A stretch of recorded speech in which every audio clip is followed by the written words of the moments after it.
Hello everybody, and welcome back to the channel, and furthermore, welcome back to yet another exciting miniature review. Tonight we're looking at a pretty dark one, and that is the WizKids Deep Cuts Torture Rack. And you can see the torture rack there in the packaging, and this really cool aged map background featuring HD minis, primed and paint ready out of the box. This really cool image of that medieval knight there, holding onto a sword, just looking really badass. Turning the box around, you can see some more of that aged map background, Deep Cuts WizKids, and then you can see the torture rack all painted up. Because for that really special enemy that you just absolutely despise, you don't want them to just die. No. You want them to suffer.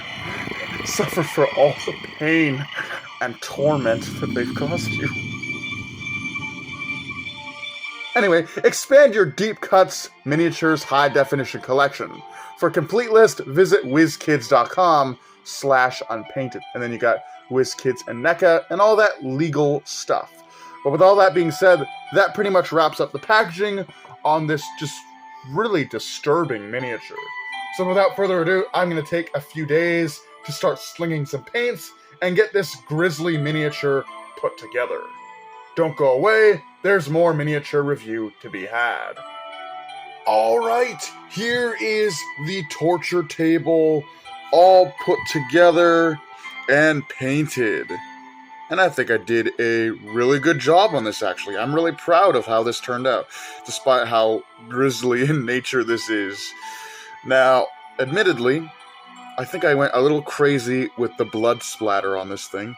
In fact, I don't even think there would be blood involved with this sort of torture device. Because I did some research into how this works, and it doesn't really rip limbs off like I thought it did. What it actually does is much more excruciatingly painful.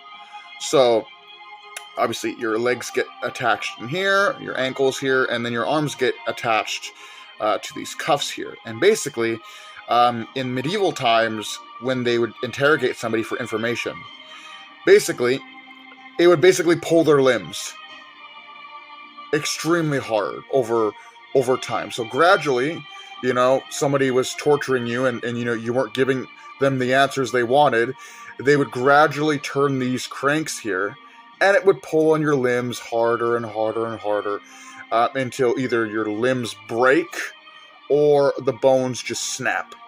So I don't think there'd be blood involved here, but it would definitely be pretty painful. You do not want this to be used on you. But basically how I painted this was, it was a dark brown. I dry brushed a lighter brown over top of that to bring out all of the grain textures in the woods.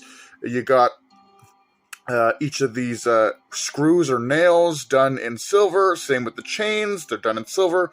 Any sort of metal part on this, I painted silver. That goes for the cranks here as well. And, you know, these chains are just drenched in blood. This whole thing is just drenched in blood. Now, again, there probably wouldn't be blood on this, but this is definitely going to hurt you a lot. So let's use it on some miniatures, right? So I did bring in a few of my miniatures, right? So we got Topaz. He's a turtle druid. We got Kira. She's a witch.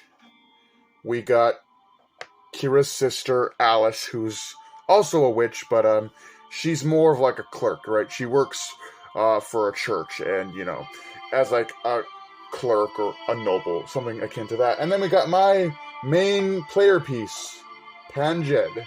So we got, you know, 4 different characters here. Obviously, you can put them on there, and they don't really work that well, right? I mean, Panjed's base is just kind of big, but they kind of just lay on there, right? They lay on this thing, and there's Panjed. He's getting tortured, but he's pretty strong. I'm sure he can take it. I can. He probably could break free of that. I don't know. He's pretty strong. And then we got Topaz here on it too. And you can see they just kind of sit on there. There's no real way for you to actually put them on there that looks nice. They just sort of sit on there, right? Maybe Alice is going to go on there, right?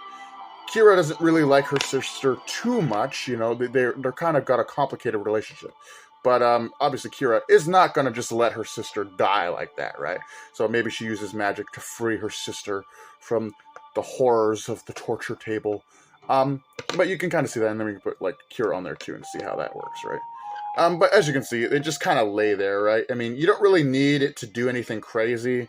If you're doing a sort of torture room or some kind of thing like that in a D&D campaign, you know, you don't really need them to be strapped in or anything. Just as something as simple as them just laying on this thing is enough to get the point across that they're getting horrendously tortured by this device here.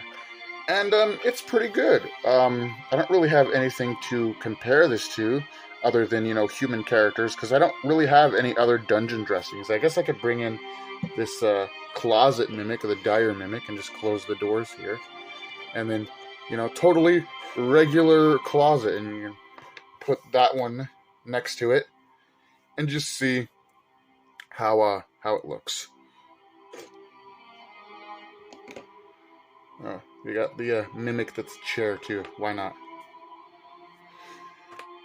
But it's not anything crazy. It really isn't. It's just a torture rack, medieval torture. Definitely something you could literally put in a dungeon. If you want to have, like, the dungeon tiles, because I think you can actually, like, set things up so that there's actual, like, terrain for the characters to walk through. It kind of really brings the story to life if you have, like, a sort of model of, like, you know, a room or cave or what have you that the characters are in, which makes it just even more just nicer, right? It makes it like a nicer experience because you can, like, visualize everything. But yeah, I like how this turned out. It's definitely, like, really morbid and messed up. I don't know why I picked this up, but hey, it looks nice despite what it is. There's nothing really notable to speak of. I mean, this is literally exactly what I said it was at the beginning of the video. It is a dungeon dressing. I'm sure there's some interesting ways you could work a torture rack into the story. Maybe there's some sort of evil villain in your story that gets his sick kicks out of torturing people for no reason. Or maybe there is a reason. Maybe he wants to break people's limbs and dislocate their bones because he wants information, or maybe he's on a revenge mission. Who knows? You could even just have this in a dungeon as just, like, you know, a literal set dressing. This is in a dungeon, right? And, you know, there's nothing really to it. But it's just that piece of furniture, right?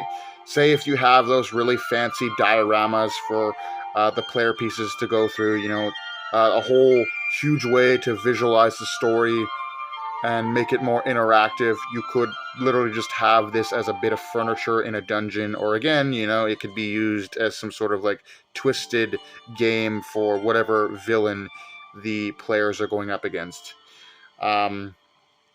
But yeah, I mean, it's okay. It doesn't really do anything. It just, you can put characters on it. Let's put Kira on it here. Like, oh my god, you can't do this to me. And please just stop, you asshat. Yeah, Kira's getting tortured. You're going to stop, or I'm going to make you.